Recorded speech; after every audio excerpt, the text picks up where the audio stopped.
That was seriously just, that was terrible, and I can't even... No, I'm kidding. That was actually really great. This vlog is Steven Universe, episodes 1 through 3. Hopefully I will be able to remember the titles of those episodes. They were Gem Glow, Laser Light Cannon, and I got this. Don't tell me.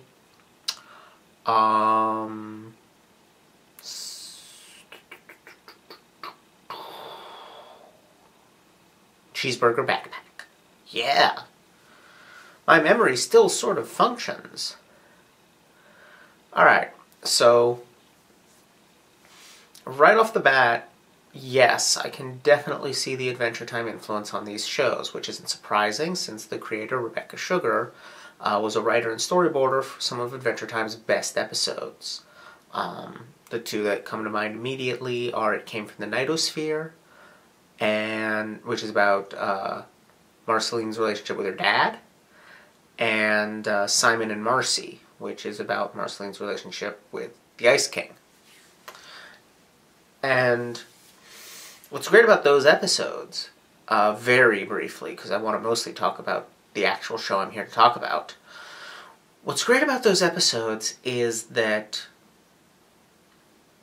the characters in Adventure Time start out very programmatic. It starts out effectively an instance of nonsense literature, and then as the series goes on, the characters become less one-note gags and more people.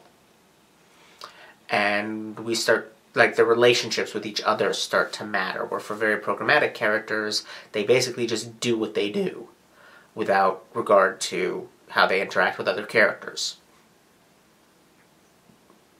This show is taking that approach right off the bat, which is pretty unusual for American cartoons. American cartoons usually have fairly programmatic characters, who, if you're lucky, evolve. But as a general rule, they start out as basically as a joke and then become something else. Here, right from the start, each of the characters has, in Gem Glow, at least the hints of a fleshed out personality. Garnet is mysterious and aloof, whereas Amethyst is fun and energetic and chaotic, and Pearl is very, rule-abiding, mystical, that kind of thing. But at the same time, they all play off of each other. They all have interactions with each other that suggest that they are more than that, as they have to be in order to hang out as friends. And in particular, they all share this bond of caring for Steven, which we find a bit more about as the show goes on. Steven himself is definitely the most fleshed out character in these first 3 episodes. Right from the start, he comes across as very much a kid. He has not a great understanding of how the world works. He has very strong emotions that are not at all restrained by things like propriety or like adult rules of behavior, which is why he'll just bust out a commercial jingle because he likes it, and he doesn't care that you don't sing commercial jingles because then you're advertising something. And he loves his ice cream. He really loves his ice cream. It's an important part of his life for him. And he doesn't care that that's silly. I love, too, that he's a fat kid. I myself am fairly obviously a fat kid. I wasn't always. Most of my teens I was actually really skinny. But as a kid and as an adult, I'm fat. And fat people tend to have very limited roles in media. As a general rule, you can either be the jolly, funny, but also target of mockery fat person. Or you can be the greedy, evil Captain Planet villain fat person. Steven is neither of those things. Steven is just a kid who happens to be fat. He really likes his ice cream, but a lot of kids really like ice cream. It's not directly tied to his fatness, and the fact that he eats a huge amount of ice cream, that makes him sick. I like that. I like that a lot. I also really, really like that the first episode starts out looking like the standard first episode of a heroic cartoon. You have a boy, and of course it's a boy, not a girl, because these things are almost always a boy, who discovers he has a superpower, or who has been struggling to attain a superpower and succeeds. And then he saves the day from the more experienced heroes, and they accept him as part of their group. And it looks like it's heading in that direction, and then utterly doesn't happen. In particular, the episode never tells us what actually creates his gem. I'm thinking it could be something like happiness. Like particularly extreme happiness. But we don't actually know what causes his shield to appear. And so far in these first 3 episodes, it's only shown up that one time in the first episode when it did nothing useful and broke the TV. So, I'm sure it'll come back. If not before then, in a season finale type situation. But I also suspect much of the show is going to be about him learning to control his power in a silly way that, so far at least, seems determined to stay as far away from possible as from the ISO 9000 Star Wars John Campbell Hero's Journey BS, which is great. It annoys me that so much of our media is people who are, like, you have these people who are powerful and are either not white or not man or both, neither men nor white, and they're depicted as having power, but their power is depicted as being useless until the white man comes along, and then he becomes the center of everything and saves the day through sheer power of his white maleness. Guardians of the Galaxy is my recent go-to example of this. That movie should be about Gamora. The villains would be way more compelling if that movie was about Gamora. There's a white man in the room, so Hollywood thinks the movie has to be about him. Guardians of the Galaxy rant over. This episode, Gem Power, that I'm talking about was really good. Steven basically helps. He distracts the creature, he hurts the creature, but it's still ultimately the gems who defeat it. Then, that was pretty good. And actually, I had seen that episode before. I didn't remember it that well, but I saw it a few months ago because Viga was demanding that I watch Steven Universe, so we watched that together. And it was alright at the time. I think I liked it more now for whatever reason. Only other thing I want to comment on the first episode is a name that jumped out at me, because he's a local boy, Ian Jones-Quartey, who I remember when he was the web cartoonist behind RPG World, and I suspect he does not want me to remember that. But he's definitely a local kid made good. Actually, so is Rebecca Sugar. Apparently, I looked it up, she is from Silver Spring, Maryland, which is very local. People who live there regularly commute into my town to work. It's basically a suburb of here. So that's pretty cool. This is a show made by local people.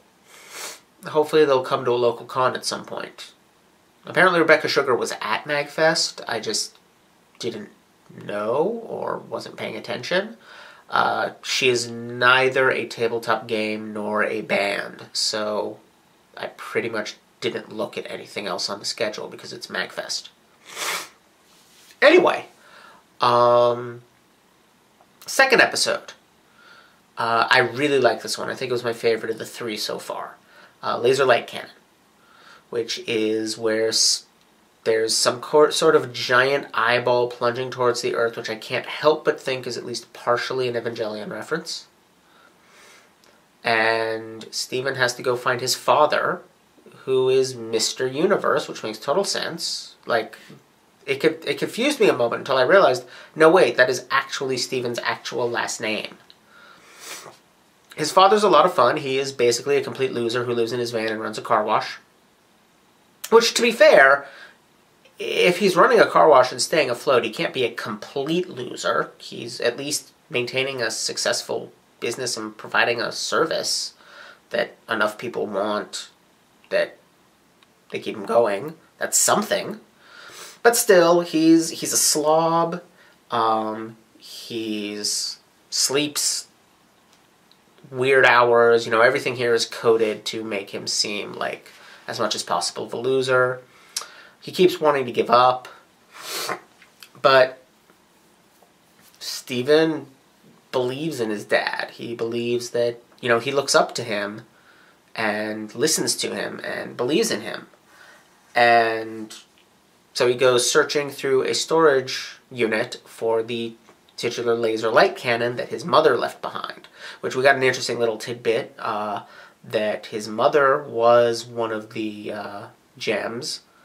Her name was Rose Quartz, and she had this cannon, and she was apparently very good at protecting the world, but she ascended to a higher plane in order to bring Steven into the world, and he now has her gem. This is really interesting. It implies, for starters, that the number of gems may not be able to increase, that there's only 4 of them forever. Except then the next episode suggests that actually they've dropped down to 4, but I'll get into that. And then also just, I mean, I'm kind of over the whole vanished mom thing, but at the same time, it's something. It explains why they are so determined to take care of him, what the relationship between them is. He's basically the child of their dead friend. It's a little fridgy, but what can you do? Anyway, he is able to use the laser light cannon. It's kind of paralleled with his dad in the sense of it's this thing that doesn't work, but Steven believes in it. And so his dad is able to help him get the light cannon to the beach where they can fire it, and then Steven's belief in his cannon enables it to fire. So maybe it's belief that activates his powers, or maybe it's just belief that activated that cannon. Either way, it was a really cool visual. It opens up kind of like a rosebud, and then fires a beam that then turns into a rose that then turned into what was pretty clearly the figure of his mom. I like that his dad clearly also misses the mom. There's clearly a hole in their lives. To quote something I read yesterday in a review of the first episode of Deep Space Nine, the hole is roughly the size and shape of a fridge. But, okay. The point is, at least it does matter, and hopefully the key thing will continue to matter, because, I mean, people die. You can't put a moratorium on people having dead loved ones just because it's something that's been heavily abused in some kinds of media. What you have to do is treat it respectfully. You have to treat the dead person respectfully. So I'm expecting some sort of a storyline, a flashback, something where we come to care for Rose Quartz in her own right, as opposed to as an extension of the other characters.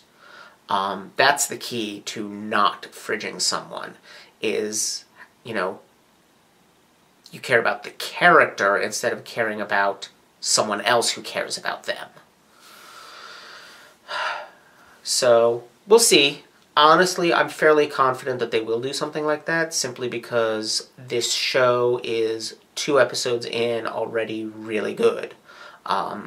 It's being written by someone who, although quite young, I believe Rebecca Sugar is 27, which is ridiculous. But she's got a lot of confidence. She's got the Adventure Time experience behind her. So, high hopes. Anyway, the 3rd episode was Cheeseburger Backpack. And this one I noticed was by Mr. Jones Quarry. And it was a lot of fun as well.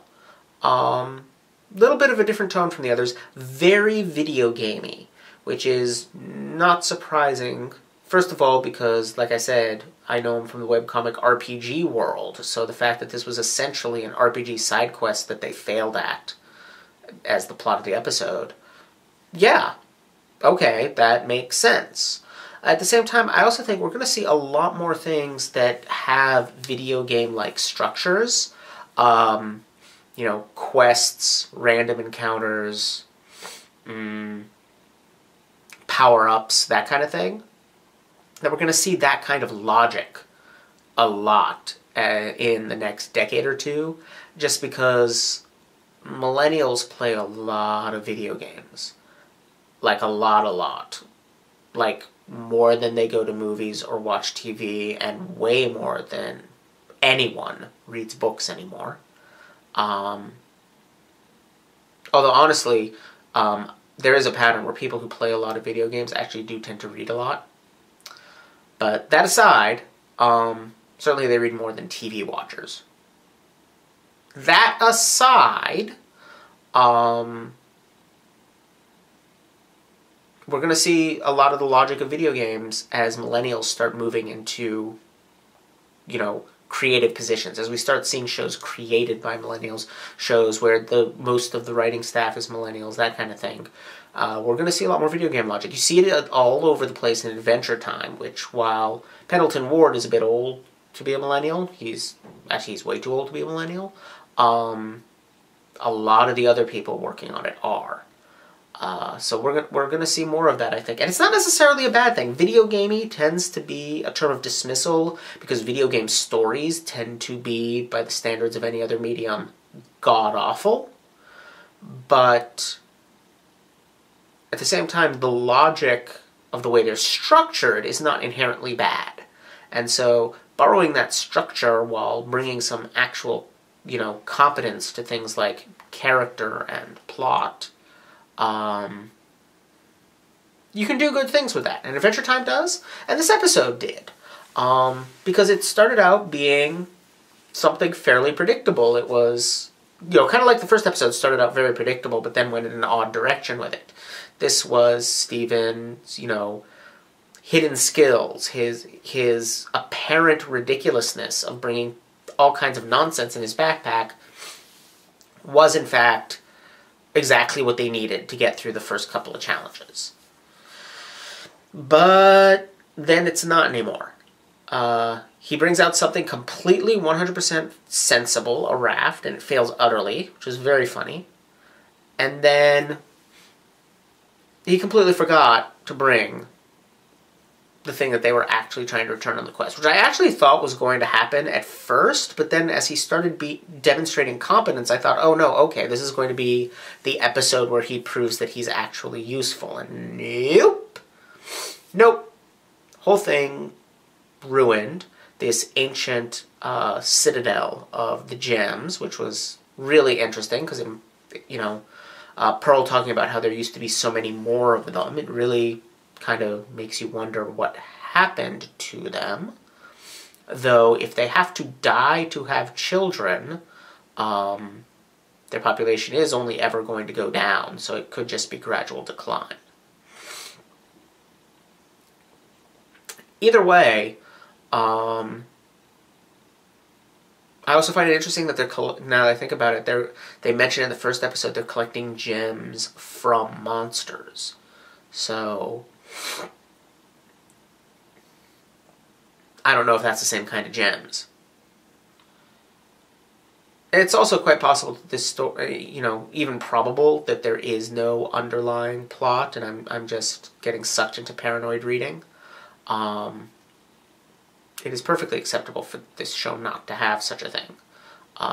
It works well as it is, on the basis of character. Anyway, so Steven basically ends up destroying the place by forgetting to bring the moon goddess statue. And I do love, so far, we've seen, like, all of these idols to, you know, goddesses. And all the gems we have seen or heard about are women. This is clearly a universe where women have power in magic and religion. So, definitely appreciate that. That we have something that's not a magical girl show that's doing that. Because, I mean, that's pretty standard for magical girl shows, but magical girl shows do all kinds of stuff to contain it and palletize it for what the creators are clearly assuming to be a mostly male audience. This show's not doing that. This show's just like, yep, here magical power equals woman in this world so far. And cool, because we have, as I have mentioned, way too many things where dudeliness equals power. And it's nice to have the other way around for a change, because I am bored of seeing the same thing over and over again. Even putting aside the, like, moral and political arguments, white dude saves the day is now cliche as anything. Find a new story. And this is. This is definitely finding a new story. Even though Steven is a white dude, thus far, he has only saved the day once, and it was in a way that implied a lot of the credit went to his mother. You know, such as by having the beam turn into her. So, kudos to this show.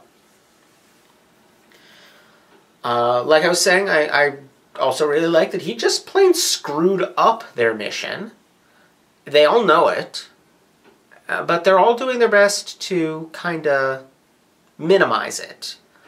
They clearly do not want to punish him, especially because, honestly, you know, as they put it, he did pretty well.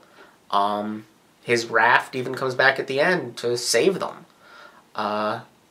He was on the right track, he just didn't quite do it, which for a kid is, you know, you do want to encourage that. You want to say to them, okay, yeah, you did this wrong, but you did this right. So keep doing the thing you did right.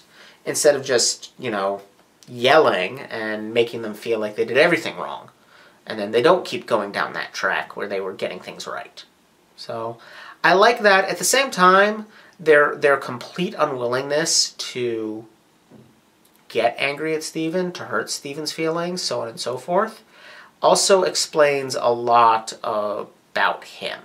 On the one hand, yeah, he's very imaginative and very creative and very willing to follow his ideas where they lead, which is great, but he's also kind of just does whatever he wants without regard for potential risks, which I could see being a problem.